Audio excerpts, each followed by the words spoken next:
Hello everyone, you are welcome to Apex Learning. तो दोस्तों आज की क्लास में हम जीके का ही एक पार्ट है इन्वायरमेंट एंड इकोलॉजी, पर्यावरण एवं पारिस्थितिकी, ठीक है, या फिर हम ईवीएस का सेक्शन भी बोल सकते हैं दोस्तों इसको, ठीक है। तो इससे दोस्तों काफी क्वेश्चन आते हैं एग्जाम्स में, ठीक है। बेसिकली टीचिंग एग्जामिनेशन है, उसमें जो है ईवीएस के काफी क्वेश्चन आते हैं, जैसे आपका एस्टेट है, सीटेट है, तो 30 मार्क्स का एक अलग सेक्शन होता है ईवीएस का, ठीक है। तो वहाँ से मोस्टली जो है ईवीएस के ही क्वेश्चन आते हैं उस सेक्शन में, ठीक है। लेकिन फिर भी जो है दोस्तों सभी एग्जाम्स में ईवीएस के जो है आजकल क्वेश्चन जो है आते हैं, ठीक है। तो सभी जो है एग्जाम्स के लिए बहुत ही बेनिफिशियल वीडियो है ये जीके की, ठीक है। तो अब हम स्टार्ट करते हैं दोस्तों अपना पहला क्वेश्चन, ठीक है। पृथ्वी पर ऊर्जा विद्युत चुंबकीय विकिरण के रूप में पहुंचती है जिसे कहा जाता है, ठीक है। तो क्या कहा जाता है दोस्तों? सौर ऊर्जा कहा जाता है, ठीक है। तो यहाँ पे तो विकिरण जो है विद्युत चुंबकीय जो है विकिरण के रूप में ये ऊर्जा आपकी पहुंचती है, ठीक है, जिसको हम सौर ऊर्जा कहते हैं, ठीक है। तो नेक्स्ट जो क्वेश्चन है दोस्तों, सौर ऊर्जा में मुख्यतः जो है विकिरण होती है, ठीक है। तो मुख्य रूप से कौन कौन सी विकिरण है सौर ऊर्जा में होती है दोस्तों? हमें पता है कि पैराबैंगनी जो है, अल्ट्रावायलेट जो है रेडिएशन है, यूवी रेडिएशन है आपकी, ठीक है। तो पैराबैंगनी जो है विकिरण जो है होती है, उसके अलावा दोस्तों दृष्टिगोचर विकिरण होती है, और अवरक्त जो है विकिरण भी होती है, ठीक है। इंफ्रारेड जो है रेडिएशन भी होती है, ठीक है। तो ये जो है सारी जो है रेडिएशन सौर ऊर्जा में पाई जाती है, ठीक है। तो आपका ऑप्शन नंबर जो है डी यहाँ पे सही होगा, ठीक है। ओके, तो नेक्स्ट क्वेश्चन है दोस्तों, करते हैं पैराबैंगनी विकिरणी, दृष्टिगोचर विकिरणी, अवरक्त जो है विकिरणी, इनमें से कौन सी जो है नुकसानदायक विकिरणी ओजोन मंडल में अवशोषित हो जाती है, ठीक है। तो इसमें तीन प्रकार की जो है यहाँ पे विकिरणी दे रखी है, ठीक है। तो इनमें से हमें बताना है कि कौन सी जो है हानिकारक जो है या डेंजरस जो है विकिरण है जो कि ओजोन मंडल है उसके द्वारा अवशोषित हो जाती है, ठीक है। तो आपका ये पैराबैंगनी जो है विकिरणी है वो आपकी क्या हो जाती है? ओजोन जो है मंडल द्वारा अवशोषित हो जाती है, ठीक है। तो आपका पैराबैंगनी विकिरण आएगा, ठीक है। तो नेक्स्ट क्वेश्चन है दोस्तों, करते हैं अब हम निम्न में से कौन सी जो है विकिरणी पृथ्वी पर उष्मीय विकिरणों के रूप में पहुंचती है, ठीक है। तो यहाँ पे कुछ ऑप्शंस दे रखे हैं, तो इनमें हमें बताना है कि कौन सी ऐसी विकिरणी है जो पृथ्वी पर उष्मीय विकिरणी मींस हीट रेडिएशन जो है आपकी हीट के रूप में पहुंचती है, ठीक है। तो पहली है पैराबैंगनी विकिरणी, दूसरी है दृष्टिगोचर विकिरणी, तीसरी है दोस्तों अवरक्त विकिरणी, और जो है डी ऑप्शन है बी और सी बोथ, ठीक है। तो यहाँ पे दोस्तों चूंकि हमें पता है कि पैराबैंगनी विकिरणी है वो ओजोन मंडल है, ओजोन परत है, ओजोन जो लेयर है उसके द्वारा अवशोषित हो जाती है, जबकि आपकी दृष्टिगोचर विकिरण है और अवरक्त जो है विकिरण है ये आपका पृथ्वी के सतह पर जो है आ जाती है, किस फॉर्म में? उसमें जो है विकिरणों के रूप में ये आ जाती है, ठीक है। तो यहाँ पे डी ऑप्शन आपका सही होगा, बी और सी, ठीक है। नेक्स्ट क्वेश्चन है दोस्तों, करते हैं दृष्टिगोचर और अवरक्त जो है विकिरण, जो कि दोस्तों हमें पता है कि ये उसमें जो है विकिरण के रूप में पृथ्वी पर पहुंचती है, ठीक है। और दोस्तों ये पहुंचने के बाद में क्या करती हैं? सबसे पहले जो है धरातल को गर्म कर देती हैं, और फिर इसी जो है गर्मी से, ठीक है, क्या होता है दोस्तों, जो विकिरण है किसके द्वारा जो है वायुमंडल गर्म होता है, ठीक है। तो इसी गर्मी से जो विकिरण जो किसके इसी गर्मी से विकिरण जो है किसके द्वारा जो है वायुमंडल यहाँ पे गर्म होता है? तो यहाँ पे ऑप्शन दिए गए हैं दोस्तों, संवहन द्वारा, चालन द्वारा, ए और बी, या फिर वाष्पीकरण द्वारा, ठीक है। तो दोस्तों हमारा जो यहाँ पे संवहन जो है और चालन जो है द्वारा जो है वायुमंडल गर्म होता है, ठीक है।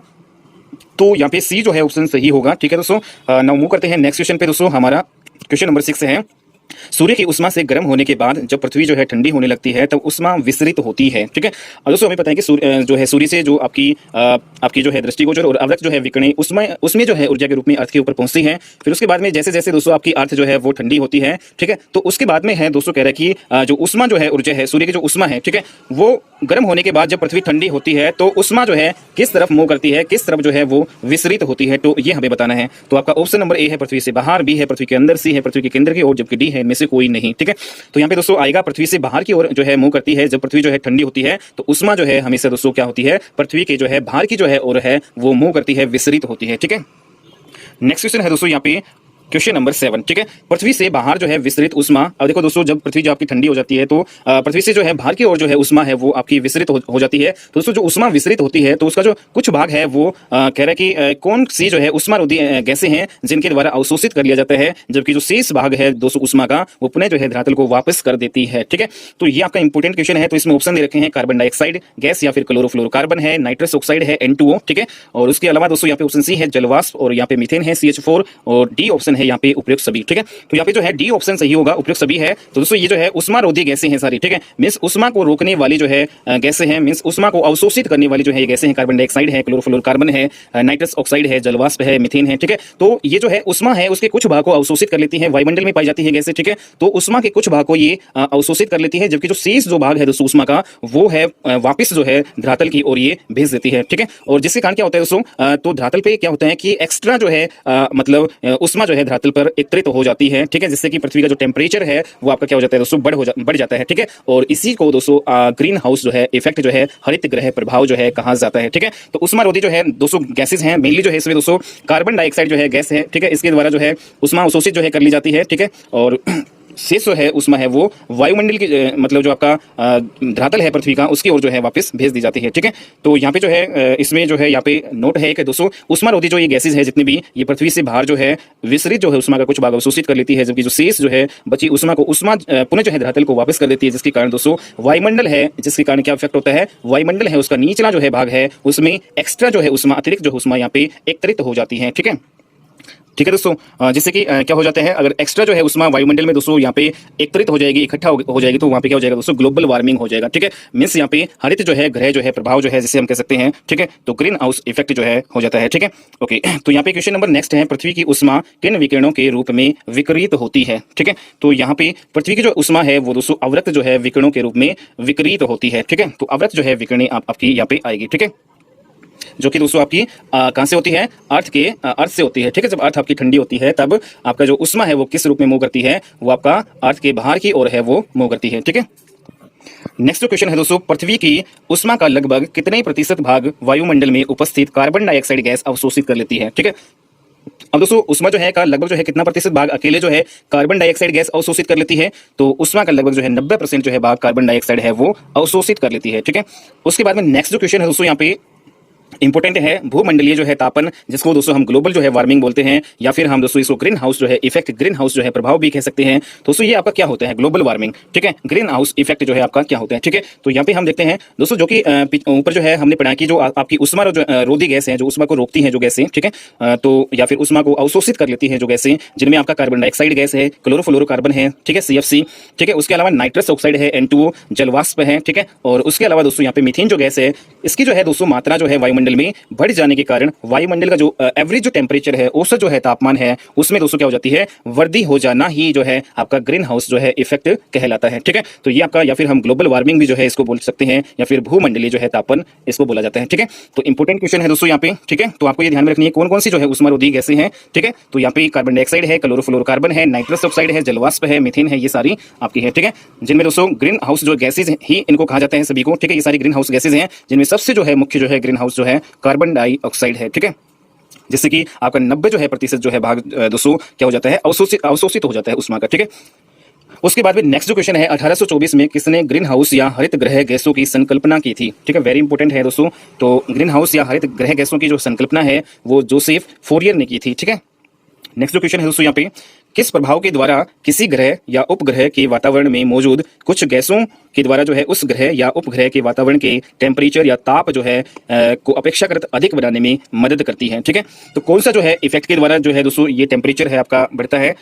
ठीक है, तो उस जो है इफेक्ट जो है को हम क्या कहते हैं, ग्रीन हाउस इफेक्ट या फिर ग्लोबल वार्मिंग जो है हम कह सकते हैं। ठीक है, नेक्स्ट क्वेश्चन है दोस्तों, ग्रीन हाउस गैस कहाँ जाता है। ठीक है, तो मेनली जो है मुख्य रूप से जो है दोस्तों ग्रीन हाउस जो गैस है वो कार्बन डाइऑक्साइड को कहा जाता है। ठीक है, क्योंकि इससे जो है 90 जो है % जो है आपका जो आपका उष्मा जो है, ठीक है, उसमें जो विकिरणें हैं वो अवशोषित हो जाती हैं। ठीक है, उसके बाद में नेक्स्ट जो क्वेश्चन है, ग्लोबल वार्मिंग या विश्वव्यापी जो है ताप वृद्धि के पीछे मुख्य रूप से कौन सी जो है गैस उत्तरदायी है। तो यहाँ पे दोस्तों मुख्य रूप से जो है ग्लोबल वार्मिंग के लिए जो आपकी गैस उत्तरदायी है वो आपकी कार्बन डाइऑक्साइड गैस है। ठीक है, तो जितने भी जो आपकी ग्रीन हाउस जो है गैसेज हैं उनमें सबसे जो मुख्य रूप से जो आपकी क्या है, कार्बन डाइऑक्साइड जो है गैस के द्वारा ही ग्लोबल वार्मिंग है दोस्तों वो हो रहा है। ठीक है, नेक्स्ट क्वेश्चन है दोस्तों यहाँ पे, ग्रीन हाउस जो है प्रभाव में वायुमंडल में गैसों में से मुख्यतः दोस्तों मुख्य रूप से जो है कौन सी गैस के द्वारा अवरक्त विकिरण को अवशोषित कर लिए जाने से वायुमंडल का टेम्परेचर जो है वो बढ़ता है। ठीक है, तो यहाँ पे दोस्तों आपका कार्बन डाइऑक्साइड गैस आएगा। ठीक है, तो कार्बन डाइऑक्साइड जो है गैस वो आपका सही है।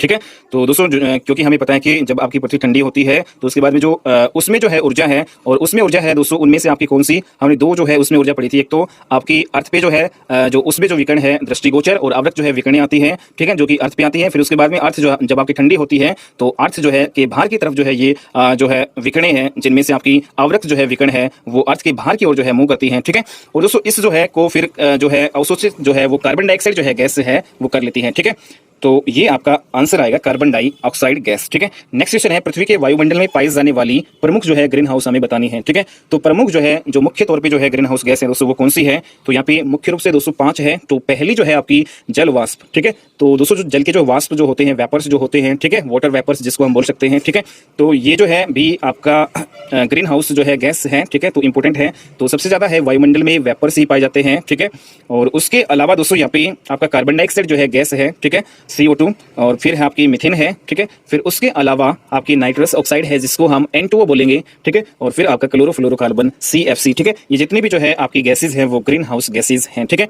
ओके, उसके अलावा दोस्तों यहाँ पे कार्बन टेट्राक्लोराइड और जो है आपकी नाइट्रस ऑक्साइड है, ये भी दोस्तों आपकी ग्रीन हाउस गैसेज हैं, ठीक है। परंतु दोस्तों इनका जो योगदान है वो बाकी सभी गैसों की तुलना में कम होता है, ठीक है। तो मुख्य रूप से जो है सबसे ज्यादा ग्रीन हाउस जो है इफेक्ट होता है वो दोस्तों आपका कार्बन डाइऑक्साइड गैस है, जलवाष्प है और मीथेन, ठीक है। ये सबसे ज्यादा मुख्य जो है उत्तरदायी है ग्रीन हाउस जो है इफेक्ट के लिए, ठीक है, हरित गृह प्रभाव के लिए, ग्लोबल वार्मिंग के लिए, ठीक है। बाकी जो है नाइट्रस ऑक्साइड है, कार्बन टेट्राक्लोराइड है, इनका जो है रोल दोस्तों बहुत कम है, लेकिन ये भी जो आपकी ग्रीन हाउस गैसेज ही होती है, ठीक है। नेक्स्ट क्वेश्चन है दोस्तों, निम्नलिखित में से कौन सी जो है गैस वैश्विक उष्मन के लिए उत्तरदायी नहीं है। वैश्विक उष्मन मींस यहाँ पे दोस्तों ग्लोबल वार्मिंग मींस हरित गृह प्रभाव के लिए मींस ग्रीन हाउस इफेक्ट के लिए कौन सी जो है आपकी गैस है वो उत्तरदायी नहीं है, रिस्पॉन्सिबल नहीं है, ठीक है। तो यहाँ पे कार्बन डाइऑक्साइड है दोस्तों, ये आपकी ग्रीन हाउस जो है गैस है, मीथेन भी है, और यहाँ पे D option nitrous oxide N2O भी है, जबकि दोस्तों आर्गन है वो आपकी वैश्विक जो है आपकी ग्रीन हाउस जो है गैस नहीं है, ठीक है। और ग्रीन हाउस गैस नहीं है तो ये आपकी वैश्विक जो उष्मन ग्लोबल वार्मिंग के लिए उत्तरदायी भी नहीं है, ठीक है। उसके बाद में जो है नेक्स्ट क्वेश्चन है दोस्तों, ग्रीन हाउस जो है प्रभाव में सर्वाधिक योगदान देने वाली प्रमुख जो है गैसें हमें बतानी है। तो सबसे ज्यादा योगदान है ग्रीन हाउस जो है गैसेज में वो दोस्तों इनका है, सबसे ज्यादा आपका जलवाष्प है, ठीक है, जो कि आपका 36 से 70% जो है योगदान है, जबकि दोस्तों कार्बन डाइऑक्साइड है उसका योगदान है 9 से लेकर 26 जो है % जो है ग्रीन हाउस जो है प्रभाव जो है में ये योगदान देती है, जबकि दोस्तों मीथेन जो है गैस उसका जो परसेंटेज है वो 4 से लेकर 9% है, और ओजोन जो है रिस्पॉन्सिबल है दोस्तों 3 से 7% जो है रिस्पॉन्सिबल है ग्रीन हाउस जो है इफेक्ट के लिए, ठीक है। तो ये मुख्य रूप से जो है 4 गैसेज हैं दोस्तों जो कि आपकी ग्रीन हाउस जो है प्रभाव में सबसे ज्यादा योगदान देती है, ठीक है। तो सबसे ज्यादा आपका जलवाष्प का यहाँ पे योगदान है 36 से 70%, और उसके बाद में आपका कार्बन डाइऑक्साइड है 9 से 26%, ठीक है। उसके बाद में नेक्स्ट क्वेश्चन है दोस्तों आपका यहाँ पे 19 जो है क्वेश्चन, निम्नलिखित में से कौन सी जो है ग्रीन हाउस गैस नहीं है। तो यहाँ पे मीथेन है, नाइट्रस ऑक्साइड है, कार्बन डाइऑक्साइड ऑक्साइड है, और यहाँ पे हाइड्रोजन। दोस्तों हाइड्रोजन है वो आपका ग्रीन हाउस से जो है गैस नहीं है, बाकी सभी जो है ग्रीन हाउस गैसेज हैं, ठीक है।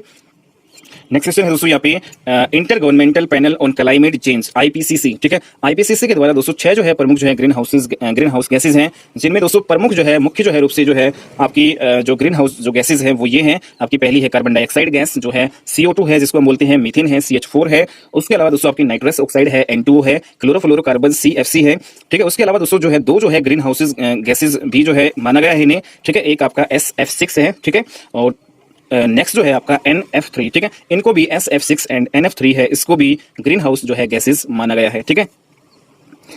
उसके बाद में नेक्स्ट जो क्वेश्चन है दोस्तों, क्या सल्फर डाइऑक्साइड जो है SO2 ग्रीन हाउस गैस है। दोस्तों आपका सल्फर डाइऑक्साइड है वो ग्रीन हाउस गैस नहीं है, जबकि ये आपका एक अम्लीय जो है वर्षा जो है उसके लिए रिस्पॉन्सिबल होती है सल्फर डाइऑक्साइड। जो आपकी एसिड जो रेन होती है वो आपकी सल्फर डाइऑक्साइड जो है गैस के कारण होती है, जबकि दोस्तों ये आपकी ग्रीन हाउस जो है गैस में नहीं काउंट होती है, ठीक है, ठीक है। ओके, उसके बाद में नेक्स्ट जो क्वेश्चन की अगर हम यहाँ पे बात करें दोस्तों, यहाँ पे 22 ग्रीन हाउस जो है गैसों में प्रत्यक्ष रूप से शामिल गैसेज का नाम बताना है, ठीक है। मींस यहाँ पे जो है डायरेक्टली जो है जो ग्रीन हाउसेज जो गैसेज है वो हमें बतानी है, ठीक है। डायरेक्टली जिनको इंक्लूड किया जा सकता है, ठीक है, प्रत्यक्ष रूप से, तो वो जो है आपकी 6 है। पहली आपकी है कार्बन डाइऑक्साइड गैस है, ठीक है, जबकि दूसरी जो है दोस्तों आपकी मीथेन है, नाइट्रस ऑक्साइड है, क्लोरोफ्लोरोकार्बन है, SF6 और NF3 जो है ये सारी जो है प्रत्यक्ष रूप से जो है डायरेक्टली हम इनको शामिल कर सकते हैं ग्रीन हाउस गैसेज में, जबकि दोस्तों अप्रत्यक्ष रूप से जो है ग्रीन हाउस जो है गैसों में जिनको शामिल किया जा सकता है वो गैसें हैं आपकी नाइट्रोजन ऑक्साइड है NOx, ठीक है। तो यहाँ पे एक्स कुछ भी हो सकता है, ठीक है। तो नाइट्रोजन जो है ऑक्साइड है, ठीक है, NO नाइट्रोजन ऑक्साइड, सॉरी यहाँ पे एक्स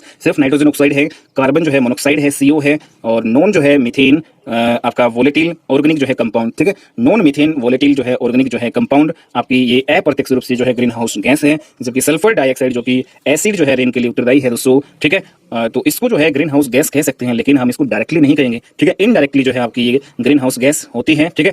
तो आपकी इनडायरेक्टली है ये गैसेज होती है, ठीक है।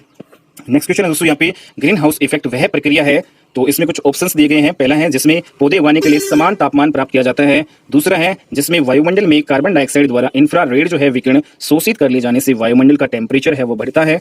तो दोस्तों आपका बी ऑप्शन ही होगा यहाँ पे, ठीक है। सी है जिसमें बंजर पर्वत या पहाड़ियों को हरा भरा किया जाता है। सी है जिसमें गहरे पानी का रंग हरा नजर आता है, ठीक है। तो ग्रीन हाउस इफेक्ट कौन सी प्रक्रिया है जिसमें वायुमंडल जो है दोस्तों उसमें कार्बन डाइऑक्साइड है उसके द्वारा इंफ्रारेड जो है रेडिएशन जो आपकी होती है अवरक जो है विकिरणें है वो शोषित कर ले जाने से वायुमंडल का जो टेम्परेचर है वो आपका बढ़ जाता है, जिसको हम ग्रीन हाउस इफेक्ट जो है कि प्रक्रिया कहते हैं। ठीक है, नेक्स्ट क्वेश्चन है दोस्तों, निम्नलिखित में से कौन सी जो है गैस ग्रीन हाउस प्रभाव में योगदान देती है। ठीक है, तो यहाँ पे हमें बतानी है, यहाँ पे पेयर दे रखी है, तो कौन सा पेयर ग्रीन हाउस जो है इफेक्ट का पेयर है। अमोनिया है, ओजोन है, दूसरा है कार्बन मोनोक्साइड तथा सल्फर डाइऑक्साइड है। ठीक है, तो यहाँ पे तो दोस्तों तीसरा है कार्बन टेट्रा फ्लोराइड जबकि नाइट्रस ऑक्साइड है। ठीक है, और दोस्तों यहाँ पे चौथा है कार्बन डाइऑक्साइड तथा मीथेन। ठीक है, तो मुख्य रूप से जो है दोस्तों ग्रीन हाउस आपकी गैसेज हैं वो कौन सी हैं, या फिर ग्रीन हाउस जो है प्रभाव के लिए जो है मुख्य रूप से जो योगदान है वो कार्बन डाइऑक्साइड तथा मीथेन का होता है। ठीक है, तो यहाँ पे दोस्तों हालांकि नाइट्रस ऑक्साइड का है लेकिन कार्बन टेट्रा फ्लोराइड इसमें फिर नहीं है। कार्बन मोनोक्साइड जो है उसका दोस्तों अप्रत्यक्ष रूप से, जबकि सल्फर जो है डाइऑक्साइड है वो भी आपकी अप्रत्यक्ष रूप से means indirectly green houses gases हैं। ठीक है, तो डायरेक्टली जो है ग्रीन हाउसेज गैसेज आपकी कार्बन डाइऑक्साइड तथा मीथेन है। ठीक है, तो दोस्तों आज की जो है सेशन हम यही समाप्त करते हैं। ठीक है, तो नेक्स्ट क्लास में दोस्तों हम मिलते हैं। ठीक है, और जो है बहुत ही इंपॉर्टेंट क्वेश्चंस के साथ। ठीक है, तो आपका ग्रीन हाउस जो है इफेक्ट जो है उससे और भी जो है काफी क्वेश्चन आएंगे। ठीक है, तो आज की क्लास में इतना ही। ठीक है, तो नेक्स्ट क्लास में मिलते हैं दोस्तों, तब तक के लिए बाय, टेक केयर।